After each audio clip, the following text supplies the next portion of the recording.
আজকে quiz test 15 হলো, সেটার খাতা দেখছিলাম। 80 মার্কের পরীক্ষা হওয়ার কারণে খাতা দেখে দেখে শেষ করতে পারছি না, সেজন্য আমি অনলাইনে এটা সমাধান করে দিচ্ছি। তোমরা এই ভিডিওটা দেখার আগে, শুরু করার আগে তোমরা কোশ্চেনটা হাতে নাও, হাতে নিয়ে তারপরে আমি কোশ্চেনের দাগ নম্বর অনুযায়ী আমি সমাধান করছি। কোয়েশ্চেন নাম্বার 1 হচ্ছে put appropriate prepositions in the blanks. A number, ended in smoke, উত্তর হচ্ছে, এর আনসার হচ্ছে in।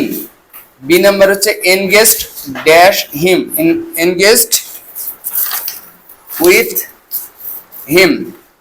তারপরে C number envious dash his riches, হবে envious of his riches, envious এর পরে অফ হয়। endowed dash talents, endowed with talents। entered dash room, entered into the room। 2 number question, write the following misspelled words in corrected spelling। এটা 1 নম্বরটা হচ্ছে prophecy, আছে S I, হবে S Y অথবা C Y, যে কোনো একটি লিখলে কারেক্ট হবে। P R O P H E C Y অথবা ই এস ওয়াই। এর পরেরটা হচ্ছে রিয়েলি বানানটা ভুল আছে, এটা হবে double L, R E A double L Y. Questionnaire, এখানে বানান ভুল আছে, Q U E S T I O N, N দুটো এন হবে, আছে একটি এন, বাকি সব ঠিক আছে। এরপরে রিসিভ, সি এর পরে আই আছে, হবে সি আই ই।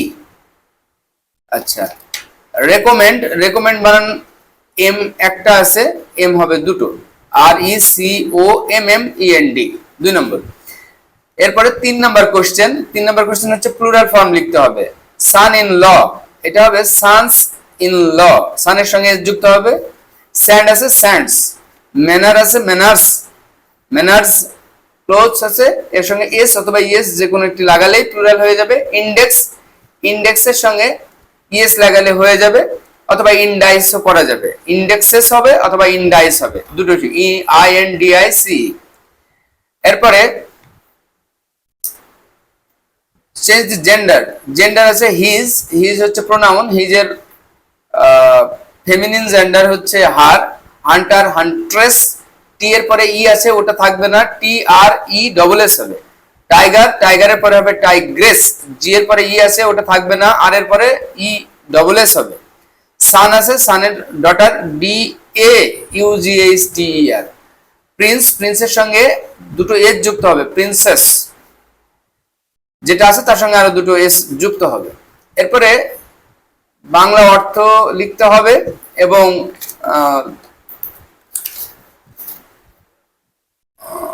ইংরেজি অর্থ লিখতে হবে, ইডিয়মস আছে সেগুলোর। ম্যান অফ লেটার্স মানে হচ্ছে বিদ্বান ব্যক্তি, গুণী ব্যক্তি, এটা হচ্ছে এই স্কলার লেখা যাবে, বাংলায় ওটা লিখতে হবে। মুট পয়েন্ট হচ্ছে অমীমাংসিত বিষয়, অ্যান আনডিসাইডেড ইস্যু।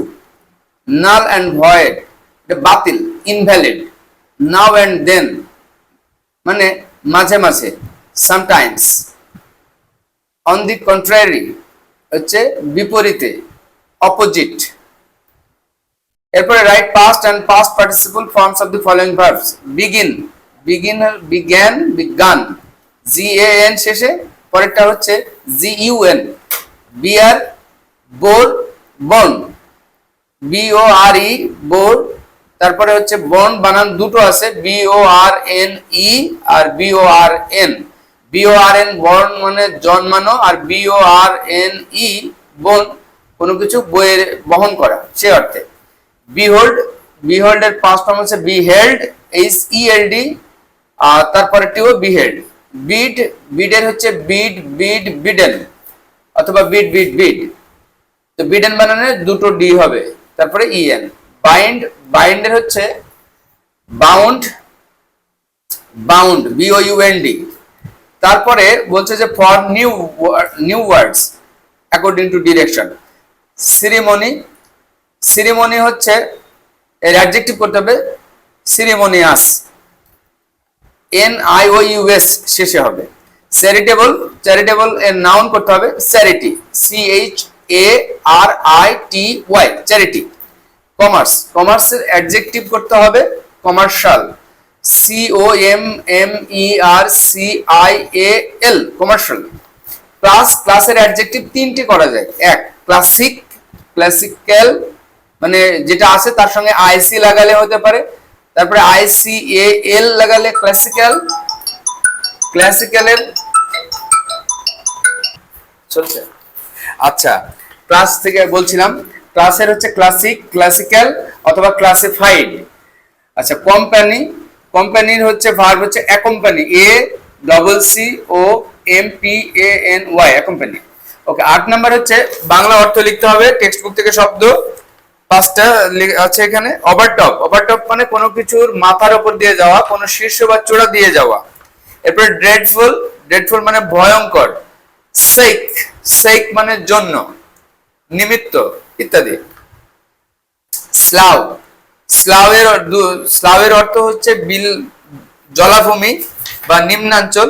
আর এটার উচ্চারণ মানে বানান একই থাকবে, এর অর্থ স্লাভ, তখন বানান উচ্চারণ হবে স্লাভ, স্পেলিং সেম থাকবে, প্রোনাউন্সিয়েশন ডিফারেন্ট হবে, সেটা হচ্ছে স্লাভ, আর তখন সেটার অর্থ হবে সাপের খোলস। তার মানে এখানে অর্থ হিসেবে সাপের খোলস লিখলেও হবে, আবার বিলাঞ্চল, নিম্নাঞ্চল, কর্দমাক্ত, জলাশয় এইসব লিখলেও হবে, জলাভূমি ইত্যাদি। ইস্তাম্বুল মানে হচ্ছে হুসট খাওয়া, ধাক্কা খাওয়া, এরকম আর কি, পড়ে ইস্তাম্বুল, বাধাপ্রাপ্ত হওয়া।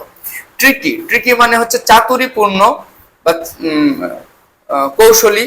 তারপরে কুটিল, কঠিন ইত্যাদি, এগুলো হবে। 9 নাম্বার হচ্ছে টেক্সচুয়াল কোশ্চেন, সেগুলো সমাধান করতে হবে। আমি একটা আনুমানিক আনসার বলছি, এর সামান্য কিছু ব্যবধানে উত্তর সঠিক হতে পারে, তবে গ্রামাটিক্যালি কারেক্টেড হতে হবে সেন্টেন্সগুলো। যেমন what is prettier than boats and ships, এর উত্তর হচ্ছে ক্লাউডস আর prettier than boats and ships. Who is cloud, ওখানে ক্লাউডের সঙ্গে এস হবে এবং প্লুরাল করতে হবে, তাহলে বেটার হবে আনসার, কারণ বইয়ে ক্লাউডকে ক্লাউডস বলছে। 9 এর B number, who is the writer of the poem boats sail on the rivers, এটা হচ্ছে রোজেটি, এবং পুরোটা হচ্ছে জাস্ট এ মিনিট, মনে করতে কষ্ট হচ্ছে।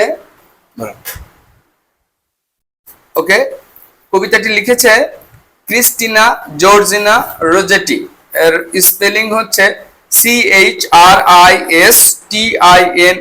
ক্রিস্টিনা, সি ক্যাপিটাল লেটারে লিখতে হবে, জর্জিনা GEOR, জি হচ্ছে গোয়ের জি, GINA, ক্রিস্টিনা জর্জিনা রোজেটি হচ্ছে ROSSETTI। স্পেলিং এর ব্যাপারে একটু কেয়ারফুল থাকতে হবে, স্পেলিং যেহেতু কবির নাম, বানান ভুল হলে নাম্বার কাটা পড়বে।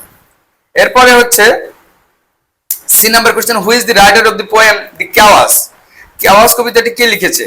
এটি একটি কঠিন নাম, নামটা হচ্ছে জেরার্ড, জেরার্ড নালস্ট। একটু পজ করেন,